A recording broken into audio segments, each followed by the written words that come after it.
Добар ден и добре дојдовте во најновата Телма амбуланта, каде зборуваме за здравјето и оздравувањето, емисија во која добивате практични совети и препораки од врвни професионалци во одредена област во медицината. И денес имаме една интересна тема.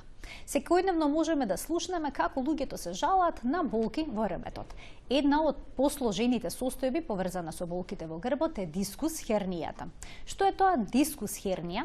Дали ова болест може спонтано да се повлече или пак за решавање на проблемот е неопходна хируршка интервенција?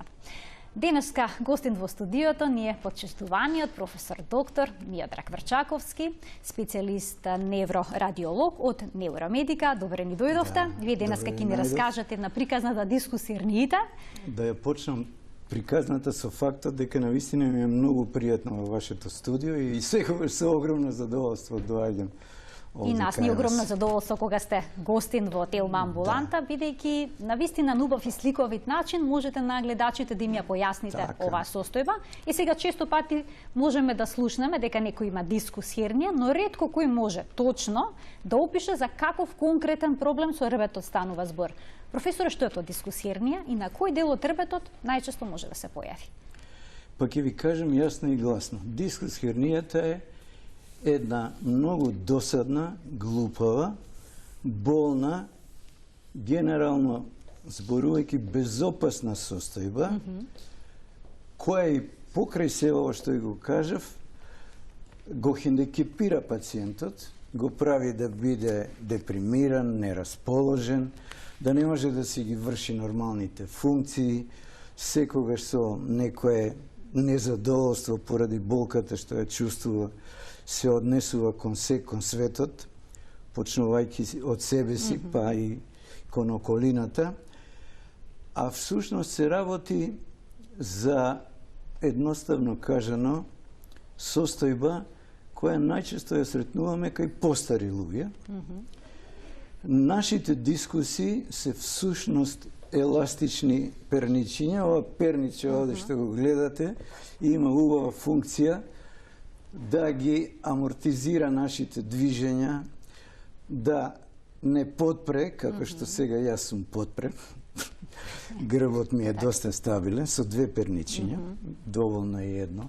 Можам ја да ви дадам уште едно перниче, доколку е потребно да се појасни, уште повеќе да амортизираме. И кога ќе го притиснете перничето, тоа е еластично и се враќа назад. Значи, тоа е улогата на дискусот. 24 такви малечки еластични перничиња, тоа се амортизери, кои се централно изградени од една желатинозна материја, желатинозно јадро, кое е заробено или затворено со ѕидови, а ги има до 15. Значи, се работи за една материја, субстанца, еластична и многу отпорна, која е заробена со прстени во центарот. И таа си врши перфектна функција. Но, ако се случи нешто, да настане оштетување на зидовите по периферијата, тогаш централната материја, тоа желатинозно јадро, полека си го пробива својот пат кон површината, пробивајќи ги зидовите, за да на крај, кога и последната бариера ќе се пробие, излезе надвор и ни направи проблеми. Секога се случувало пробивање на тие зидови, тоа пробивање не е по шаблон. Некогаш пробивањето е кон напред, кон предниот дел. И може голема количина од дискусот да истече напред, а пациентот тоа воопшто не го чувствува. Значи, тој тип на хернирање тотално не е битен, затоа што во близина нема нерви, затоа што нема состојба на директен притисок на она што ја предизвикува болката. Но, Да. И исто така, имам и странични излегувања. Тие може да направат некакви проблеми. Самото тегнење на периферните обрачи и стегнување, кај нив има нервни завршетоци, и тоа е болно. Но најболно е кога сите ѕидови ќе се пробијат, се мислам дзидови или зидови, но дзидови. Дзидови, така. Ке ме кара сопругата, затоа морам да внимавам на јазикот. Тоа ни е коректно, наша, коректен се. Нема причина за опомена овој пат, да. И белек, и мораме сите да внимаваме на тоа и да си го негуваме. Кога и последниот зид ќе се пробие, можно е таа желатинозна материја да истече надвор и да притисне на нервот. Било кој нерв, од лева страна, од десна страна, може централно да истече, па и на двата нерва страничниот имаме и лев и десен, и не е само еден, туку се многу. И тогаш се јавува болката. Дали нервите отекуваат, се воспалуваат ли? Што се случува со нервите во тој момент кога се притиснати? Може ли да се оштетат? Јас овде се чувствам како вишок. Зашто вие кажавте апсолутно се. Секоја механичка дразба, секој притисок на нервот, покрај моменталната болка, тоа е иритација, води директно до воспалување на нервот и дури хернирањето и не мора да биде изразено. Доволно ви е воспалението да ви направи проблем, да чувствувате болка. Сега, материјалот што излегува, како што ви реков, кој е непредвидлив, може да се движи во различни правци. Може да истекува во различни правци, ама опасно е, односно болно е, само ако истекува кон назад, во каналот, каде што се наоѓаат нервите. Јасно. Значи, тоа е суштината на целиот проблем. И сега, да ви кажем, не само што некој дискус хернии, не само што материјалот од хернираниот дискус, значи, кога ќе се пробијат сите ѕидови, тој истекува надвор, не само што може директно да оди кон назад во каналот, туку може, верувале или не, да се качува и нагоре, над местото каде што е просторот на дискусот. Спротивно на гравитацијата нагоре, така? Спортисти, ќе ви објаснам зашто, а може и надолу да се симнува во каналот. Може цело парче од дискусот, од материјалот што излезе, може да се откине и да залута и кон горе, и кон долу, или комбинација и горе, и во средина, и долу. Така да има безброј комбинации и безброј можности да ни направат тие хернирања проблеми. А, професор, што тоа ние правиме во секојдневниот живот за да дојде до еден ваков проблем, да се јават тие пукнатини низ кои што ќе излезат? Во секојдневниот живот, оно што ние правиме е да живееме. И како ние си живееме и си поминува времето, ние старееме, а така со старењето, како старееме ние, така стареат и нашите дискуси. И во нив се губат течностите, дискусите ја губат еластичноста, стануваат покрти, помалку еластични и почнува приказната. Некогаш во некој момент од животот ќе пукне една ламела внатрешна, еден зид. Па по 3 години може би ќе пукне уште еден, па уште еден, како што реков, ги имаме 15. И во крајна линија не мора да пукнат и последните 2 ѕида, не мора да се пробијат. Доволно е тие да останат цели, но заради тоа што другите 13 ѕида се пробиени, материјалот што е во центарот на дискусот, таа желатинозна материја што ни ги прави сите проблеми, полека напредува кон периферијата и доаѓа до тие последни 2 здрави ламели. Заради притисокот, тие ламели, место да бидат вертикални, како што треба, тие ламели под притисокот се испапчуваат кон назад. Значи, место да бидат со блага кривина, сега кривината е многу попотенцирана. Едноставно кажано, штрчат натре во каналот и тоа испапчување во каналот може да биде централно, на средина од каналот, но може да биде и странично. Доволно директно да притисне на нервот. И еве ви кобајаги дискус хернија. Тоа е, значи, по дефиниција за дискус хернија зборуваме кога сите зидови ќе бидат пробиени и материјалот ќе излезе надвор. Но постојат овие угурси, што ги кажав, дискус хернии, кои странично се пробиваат, ама не ги пробиле сите. Так. Ни направиле проблем. Тој проблем, да ви кажам, потешко се лекува отколку што не би се очекувало, нели? Ќе ви објаснам зошто. Отколку проблемот кога сите ламели ќе бидат пробиени и кога материјата, таа материја од дискусот слободно ќе се излее во спиналниот канал.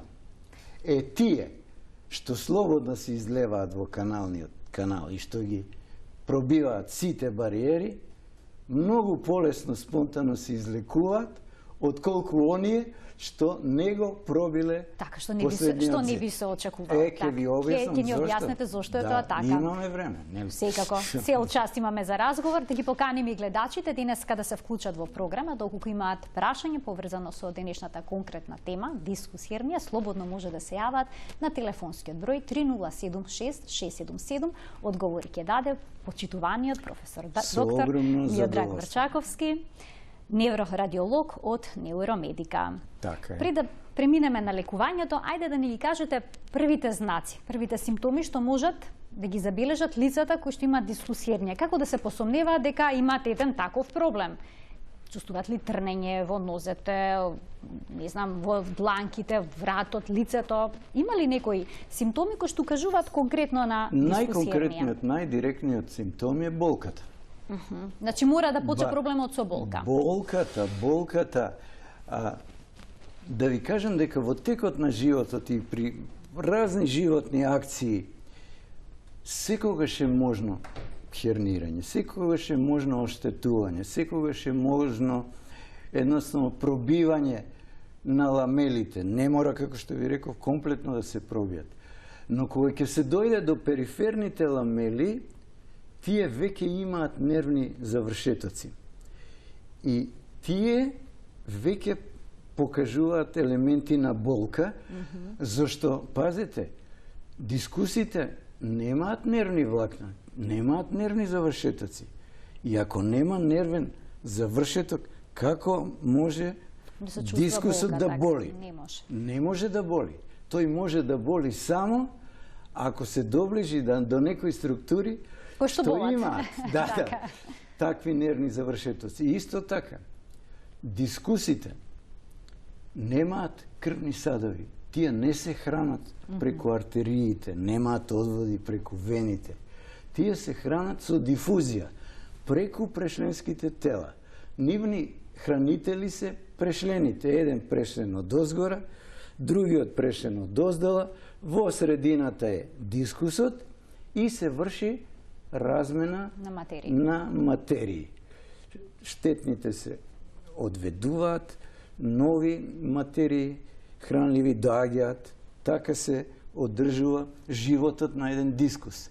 И веднаш да го поврзам ова живење на дискусот со живењето на дискусот кој ќе ја напушти заштитата на прешлените, кога дискусот ќе излезе, односно ќе хернира кон надвор, веќе се јавува проблем со неговата исхрана. И заради тоа првата логика која очекуваме кога станува збор за хернирани дискуси е деловите од дискусот што се хернирани кон надвор по законот на природата, бидејќи таму нема дифузија, размена на материја ефикасна, сами да се скрчат, да се смежурат и едноставно да се намалат. Тоа вака фино, убаво звучи, ама тоа намалување не е баш толку лесно, едноставно, туку е многу по-тврдокорно. Но постојат други некои механизми кои ни помагаат и некои кои ни одмагаат. Исто така морам тоа да го кажам. Така, ќе ги појасниме. Ајде сега тие механизми. Сега, прво, дали постојат некакви знаци кога ќе погледнете снимка на пациент со дискус хернија? Дали постои можност тоа парче што излегло спонтано да се врати или не? Тоа е мајсторијата на занаето. Тоа е она што го знаат само врвните мајстори дијагностичари, а другите воопшто не го коментираат. Токму целта на мојата нова книга е баш вистини и заблуди за дискус херниите, таков наслов има како и вашата емисија. Така, кај што разјаснуваме вистини заблуди, еве денеска ќе разјасниме. Низа вистини заблуди. Поентата е токму во тоа да се објасни кои се тие таинствени знаци што ги гледаме на снимките со магнетна резонанца, што можат да ни предскажат дали некоја дискус хернија сама ќе се ресорбира, колку ќе трае приближно рокот, времето на ресорбција, на излекувањето, дали ќе биде пократко или подолго, и дали пак можеби воопшто не се очекува ефект ако ние сакаме мајката природа сама да ни го реши проблемот. И конечно, има состојби, хернирање на дискуси, кај што нема компромис. Во тие случаи операцијата е единствената солуција и пациентот не смее да си игра со сопствениот, нема да го кажам живот, бидејќи животот не му е загрозен, но со сопственото здравје и хендикеп, ако него послуша советот на докторот кој ќе му каже ти треба да се оперираш и тоа итно. Кога пациентите имаат проблеми со големата нужда, со мокрењето, со значи, застоје, создават и таков тип на проблеми, со уринирање и дефекација, така? Тоа е апсолутна индикација пациентот веднаш да се јави на доктор и на неврохирург за да се едноставно да спаси од проблемот што го има, зашто тоа оштетување може да биде дефинитивно. Трајно, што е страшно. Да, нема враќање назад, не е реверзибилно. Така, имаме двајца гледачи, професоре, кои што очекуваат да постават прашање во Тилма амбуланта. Добар ден. Добар ден. Ало. Повелете во програмаста, ве слушаме. Ајде, добар ден. Добар ден, повелете. Нешто различно на телевизорот. Го поздравувам докторот. Благодарам. Што го се врати во физикал? Само ќе ве замолам да го намалите тонот на телевизорот и да комуницирате со нас преку слушалката, бидејќи ќе имаме проблем во комуникацијата. Благодарам. Го поздравувам докторот, што го се врати по физикална терапија, имам 63 години. Така. Имам проблем со дискус хернија. Само сакам да прашам како би можел да дојдам во контакт со докторот да закажам да му објаснам подобро, да не го зимам многу време. Да, невромедик. Секако јавете се во невромедик и таму ќе можете да закажете прегледки. Јас сум секогаш на располагање, апсолутно во секој. Така, ви благодарам што се вклучивте во програма. Ајде да го слушнеме прашањето и на следниот гледач. Добар ден. Добар ден. Повелете. Поздрав до вас и до докторот. Благодарам. Имам 45 години и пред 2 години ми установија дискус хернија на L4 и L5 и имав приклештен нерв на левата нога. Имав многу болки, околу 6 месеци со терапии, со лекови, со акупунктура и сега веќе 2 години сум добра ама осеќам болки од промена на време, ако се крене тешко, колку можам се припазувам, не пијам лекови од неуробион. И сакам да го прашам докторот, сега ми се појавува болка на кичмата, на десната страна кај бутот. Дали може да е од истата болка или нешто друго? Дали може да се манифестира болката и на десната страна? И сакам да го прашам, дали неуробионот да продолжам да ги пијам со пауза или не штети ништо ако цело време ги пијам? Ако се пијат по долго време. Пријатно. Ви благодарам за прашањето. Нема штета од неуробионот, но практично постојат милиони лекови баш против болка, а тоа е најдобар доказ дека нема ефикасен лек. Да имаше, ќе беше еден и готово, испи го овој лек и готово, болката ќе ти помине.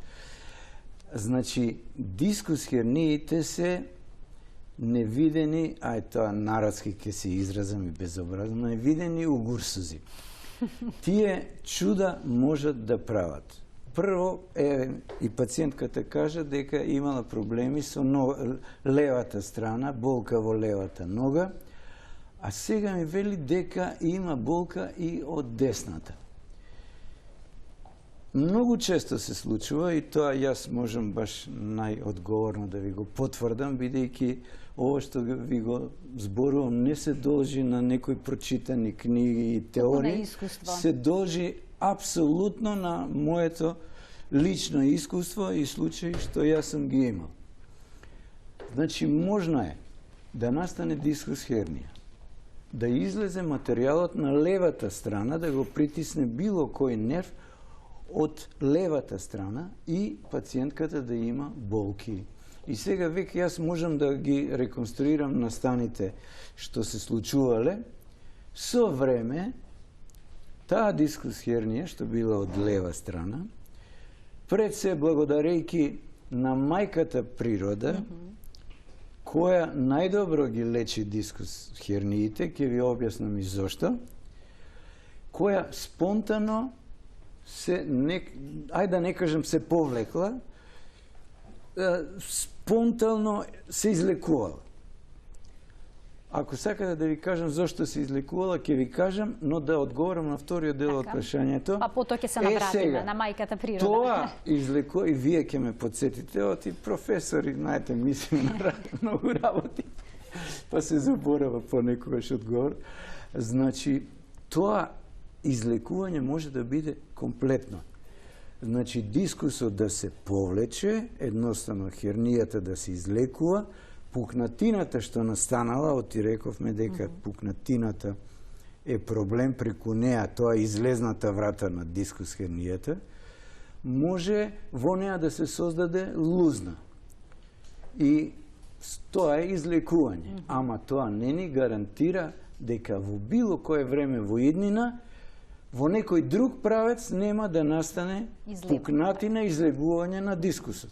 Сега имав пред некој време пациент кој во Лондон работел како шанкер. И 3 дискус хернии имаше на истиот дискус во 3 различни правци. Една лево, една во средина, една во десно.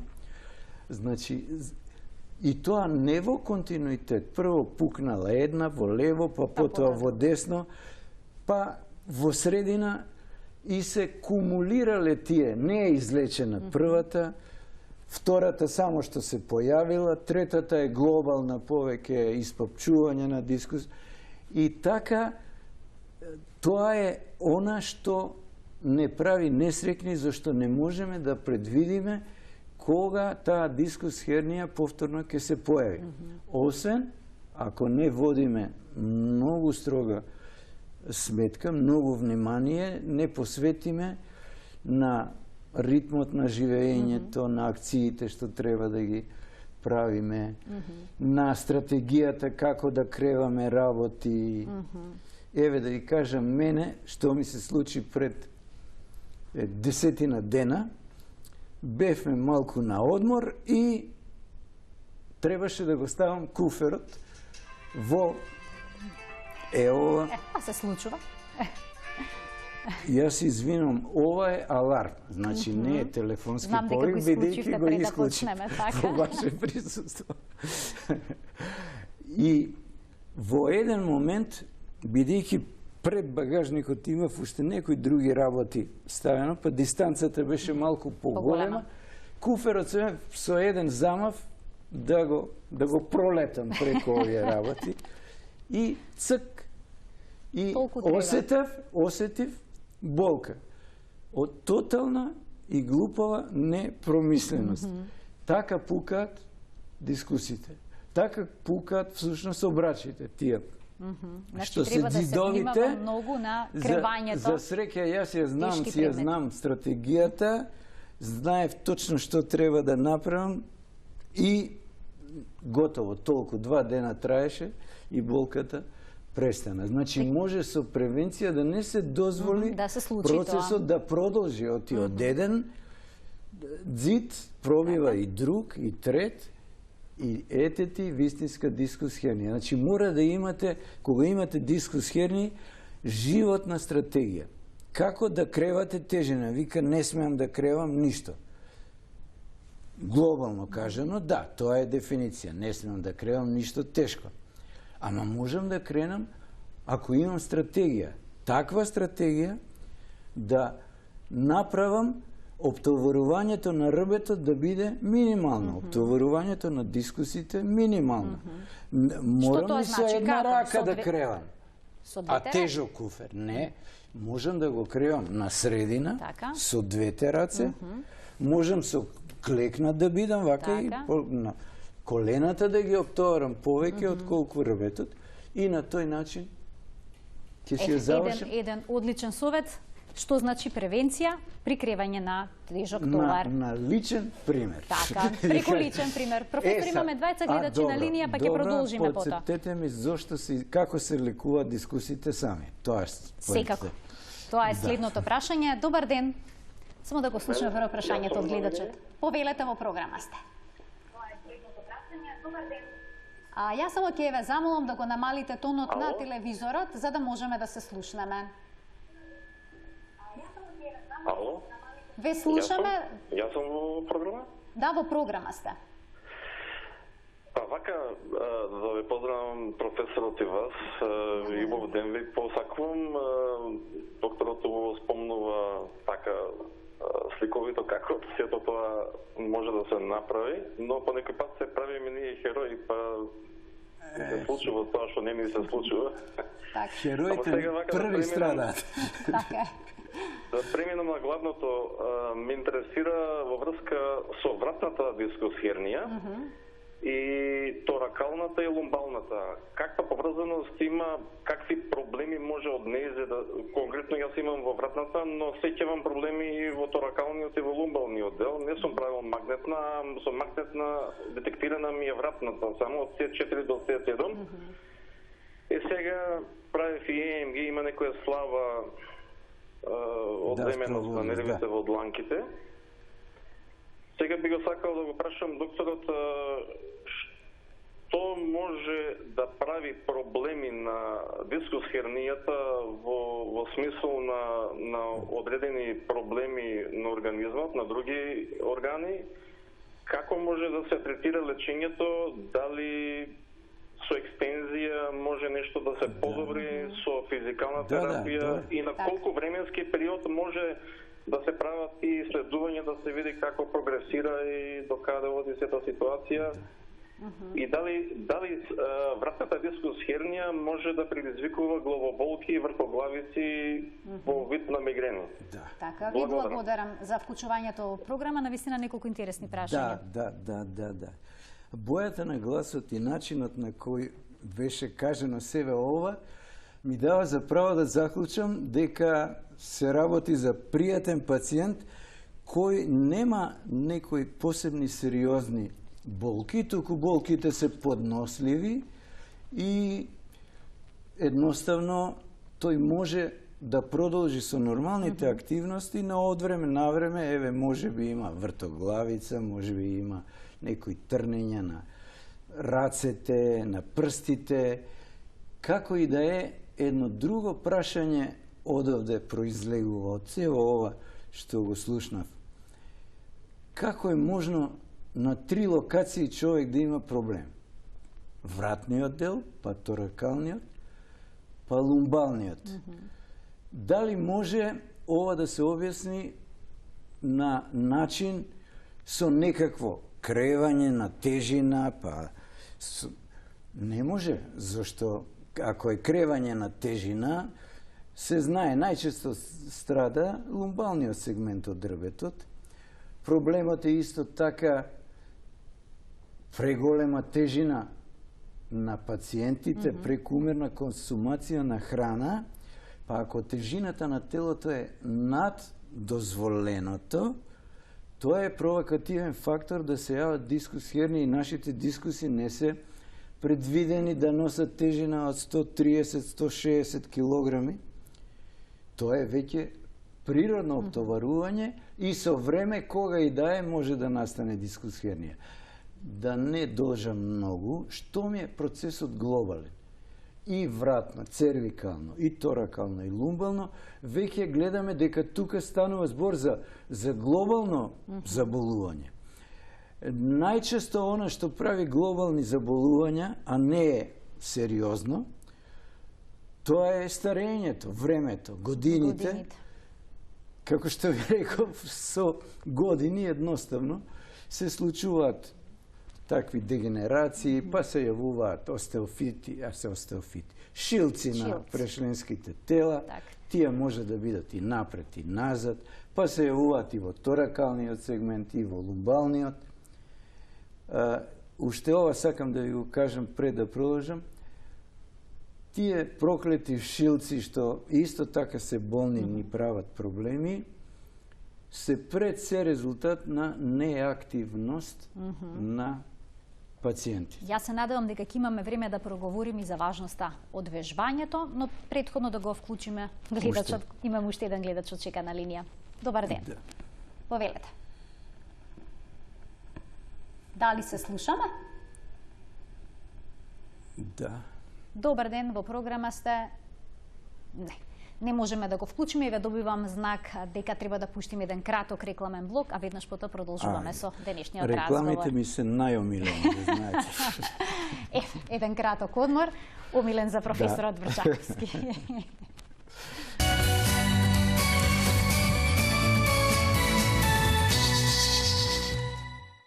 Се враќаме на содржината на денешната телма Амбуланта, каде зборуваме за дискус херниите со професор доктор Миодраг Врчаковски, специјалист неврорадиолог од Неуромедика.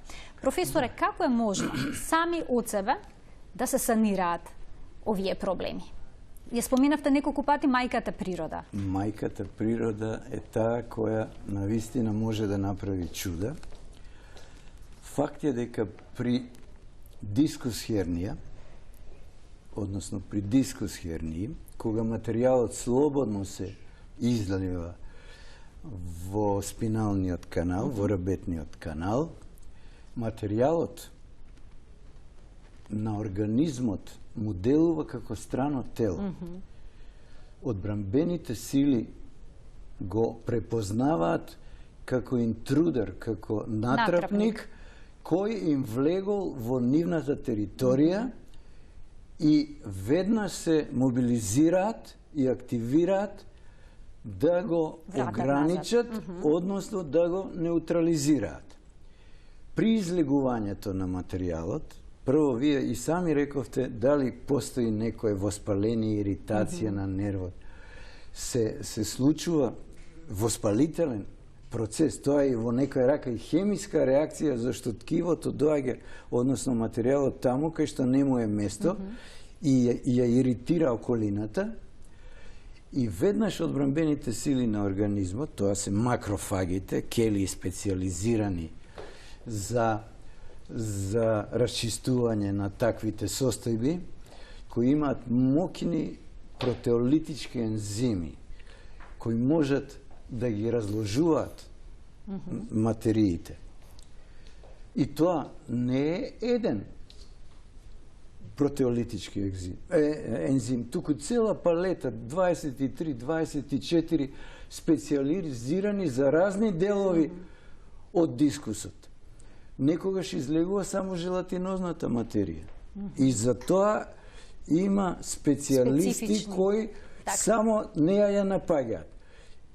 Има ситуации кога се откинуваат делови од фиброзните прстени. Па внатре има и фиброзни прстени, тие се друга структура, не е иста со желатинозната. Па некогаш се кине покровната раскавична плоча на секој прешлен и има на горната и долната површина уште заштитни раскавични плочи. Може раскавицата при хернирањето и таа да се откине и да навлезе, да излезе надвор. Па дури се случува да се отчепи и делче од коската, од работ. Тоа се е можно да се ресорбира. Одбранбените сили напаѓаат и почнуваат со акција. Акцијата е воспалението предизвикува појава на, тоа се вика неоваскуларизација, создавање на нови крвни садови кои допринесуваат крвоснабдувањето на регијата околу делот што е излезен, значително да се подобри, се повеќе и повеќе такви кели бранителки доаѓаат, макрофаги, го заобиколуваат сегментот и полечка, ќе почнам најбезобразно, ќе кажам, полека почнуваат да го разложуваат, да го грицкаат. И така си го грицкаат и ќе го изгрицкаат и цел, и тоа, верували или не, може да се случи за релативно кратко време, од 3 месеци може да го нема. Ама ако ајде да ни покажете, пред да ги вклучиме гледачите, имаме веќе гледачи на линија, како тоа изгледа. Покажам. Така еве кон камерата, да го регистрираме. Дали може камерата да го долови овде, јас не контролирам што има на мониторот. Еве може да погледнете од оваа страна. Добро, еве вака сега гледате. Во рок од 3 месеци, ова огромно парче дискус, ова со црвени стрелки е покажано, по 3 месеци овде апсолутно го нема. И ова, веднаш да ви се пофалам, ова, може би ќе кажете, ова е пристрасен, а он си ги наштимал работите. Нарочно ви покажувам случај кој не е мој.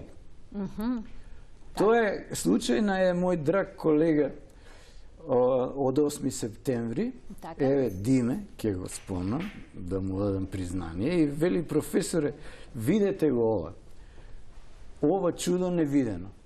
И тоа чудо невидено, мене сосема ми е јасно. Чудото невидено, значи дискусот што хернирал 3 сантиметри може да биде, исчезнал.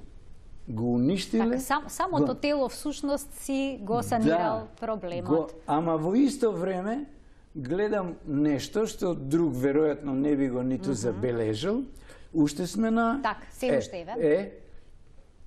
Гледам овде, ако можам да покажам, тој дискус, што парчето исчезнало, ама се уште еден дел од дискусот штрчи овде, да го гледаме, го гледате, се уште постои. Како е можно ова огромно парче да исчезне, а она мало парче внатре, кое и на претходната снимка го има, да не исчезне. Значи, тука постојат некои правила на игра, кои ни кажуваат, мене ми кажуваат, кој дел може да се ресорбира и кој дел не може да се ресорбира. Делот што не се ресорбирал е оној дел што од оние ламели што останале на површината, што го кријат материјалот зад себе, внатре во дискусот. Значи, тука имаме зид кој не е пробиен. Значи, имало пробивање, излегол многу материјал, во текот на санацијата доаѓа до фиброзно ткиво, до лузна на ниво на отворот, кој што го затвара. А лузната ја затвара вратата преку која тие макрофаги може да влезат натре и да делуваат. Многу убаво појаснување дадовте. И сега ова останува едно парче. Парче и уште нешто. Колку е поголемо парчето, толку е побрзо излекувањето. Можете ли вие да поверувате во тоа? Обично се очекува обратно пропорционално да биде, но ова не се очекува. Не го очекувавте. Ќе ви дадам пример. Ако имате концерт на Цеца, колку публика ќе се обере таа? Огромна публика. Ако имате концерт, ама публиката се иржи, они слушаат музика и се забавуваат. А ако имате некој музичар кој не е познат, во стадионот ќе наполни можеби 200-300 гледачи, можеби 1000 и тоа ќе биде се. Ама Цеца ќе го наполни целиот стадион. Значи, компарацијата е во тоа што големото парче толку силна акција одбранбена предизвикува, да се што постои на располагање во тој регион за одбрана, едноставно преку таа нова васкуларизација, тие крвни садови се ангажира да го уништи тоа што ни ги прави проблемите. Уште нешто морам да кажам, оваа пациентка е, дури е и докторка, и оваа пациентка во рок од 3 месеци поминала ни цела палета сеанса на физикални терапии, вклучувајќи и спинална декомпресија. Спинална декомпресија, целта неизина е, што значи тоа спинална декомпресија? Едноставно тегнење на прешлените, рбетот, да се создаде негативен притисок, за да ова се повлече внатре. Ама верувајте ми, логиката е апсолутно окей. Вакво парче не може, каква сила сакате применете, вакво парче не може да се повлече. Но декомпресијата прави друго. Она што јас во почетокот тешко можев да го сварам, но го разбирам дефинитивно, имам докази за тоа, таа ја подобрува неоваскуларизацијата, го подобрува создавањето на нови крвни садови, ја збогатува мрежата и на тој начин го активира уште повеќе процесот на ресорбција. Сакам да кажам дека и декомпресијата исто така е многу битна и има ефект. Поентата е кај декомпресија што практично никој нема баш конкретни докази дека ова излекување е доказ од декомпресија или излекување од самите природни способности на мајката природа. Таа сама си го излекувала, па вие вика што сакате правите, јас го решив проблемот. Сега работиме и имам стратегија како да го докажам ефектот конкретно на декомпресијата за да можеме тоа и официјално да го објавиме, зашто на светско ниво има контрадикторни податоци. Има, се знае дека книгата која што сакате да објавите надвор од Македонија, од таа причина. Да, тоа е целта. Декомпресијата е драгоцена, многу помага, ама јас сакам тоа што ми го тврдат други, јас сакам да го докажам сам и да се уверам сам во тоа и веќе имам конкретни докази. Ама не се комплетирани, кога ќе ги комплетирам, тоа ќе биде навистина нешто многу интересно. Професоре, сосема накратко, бидејќи имаме само уште 2 минути, пациентите од западната лет на времето употребуваат лазер, ултразвук, масажи, терапија со струја. Помага ли нешто од сето ова? Апсолутно. Значи, се помага, се може да помага. Се може да пробаат во тие моменти. Најдобар доказ дали помагаат, не треба мене да ме прашувате, прашајте ги пациентите. Така да си го слушаат своето тело, веројатно тога забележуваат разлики во болката. Прашуваат, докторе, што да правам јас сега, еве имам болки, па дали ваква физикална или таква физикална, дали да се движам, дали да мирувам, што треба да правам, колку можам да се движам. Абе, луѓе Божи, движењето е злато, одењето е злато, пешачењето е драгоценост. Спортот е така, многу велат дека со спортување го решиле проблемот до некаде, зајакнувајќи стомачната мускулатура. И тоа е индивидуално. Проблемот зависи од типот на хернирањето и колкаво е оштетувањето. Може да имате оштетување, како што ви споменав, на една страна, лево, тоа да се санира, да се јави ново оштетување од десна страна. Или централно оштетување. Нема. Значи, мојата финална порака е, луѓе, не седете дома. Не чекајте некој Господ Бог да ви го подари здравието, трудете се самите да си го обезбедите. Мирувањето е катастрофа. Значи, неактивноста прави многу големи проблеми. Почнува калциум да се таложи, ригидни стануваат структурите, се јавуваат тие шилци. И со време, како минува времето, вика ја ништо, ниту спортувам, ниту ништо, а сепак имам големи проблеми. Па тоа ви е големиот проблем, што не спортувате. И уште нешто последно, колку е ова што ви го кажувам добро, спортувајте, толку е добро што ќе ви го кажам, ама не претерувајте, не спортувајте, зашто најголемите проблеми ги имаат врвните спортисти. Така. Споминавте на самиот почеток на емисијата, кај нив дури и нагоре споминавте дека може да се излее тоа исто така е феномен кој не е објаснет, но јас го имам објаснувањето и во книгата објаснувам зашто се случува. Професоре, ви благодарам за вашето гостување на вистина интересно издание, сликовити појаснувања за овој комплексен проблем. И ми се чини дека секој од нас можеше да разбере една ваква сложена состојба благодарение на вашето гостување денеска. И ќе признаете дека немаше кромичиња и немаше ни ајварче денеска, но некогаш може вкусно и деликатесно да изгледа сето тоа кога ќе ви дадете некаков рецепт на крајот. Така може да се објасни на секаков начин. Ви благодарам уште едно за гостувањето, се гледаме повторно. Почитувани, ова беше се во денешното издание на Телма Амбуланта. Се гледаме секој работен ден од 12:45 на телевизија Телма. Јутри имаме мощна интересна емисија кога ќе зборуваме за една честа состојба поврзана со стомачните тегоби, гастритисот. До гледање.